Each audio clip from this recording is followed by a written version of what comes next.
Bilirsən nətərdir, adamı küstürürlər. Sonra deyirlər, bu niyə küsüb? Allah rəhmət eləsin. Hacı Şahinə qəni-qəni Allah rəhmət eləsin. Onun bir xütbəsində var, deyir, qəribə insanlar o deyir. İnsanı deyib, ölüm həddinə çatıb, öldürüb, bezdirib, öldürürük, sonra oturub ağlayır. Gözəl sözdür. Nə boyda sözdür, Varis. Nə boyda sözdür. Evet. Deyir, biz insanı o həddə saxlanırıq ki, bezir canından, xəstəlik tapır, əsəbidən, stressdən ölür. Hamımız gəlib oturub ağlayır ki, hayf. Dəqiq deyir. Nə ilə gəlir, bu arif insanlar bildi mənədir.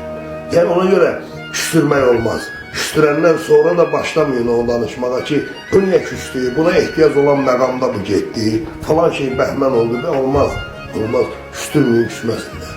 Və amma adam, mən istəmirəm mənə desinlər ki, həyatı boyu o arzuda olmamışam, bu birinci, o ustaddır, bu böyüdür, bu dahili, yox, estağfurullah, kimik. Balazı, biz de sıradan bir insanlar, Allah bir balazı fərqləndirib bizə istedad verib, balazı. Ancaq o, layiq olduğum dəyəri görməyəndə adam küsür. Bunu etiraf edirəm, işimdən də çəkinmədən deyirəm. Adam layiq olmadığı dəyəri görməyəndə, çəkilir bir qırağa, çəkiləndən sonra sən başlayırlar barmaqlarını işləməyə ki, vay, biz nə etirdik?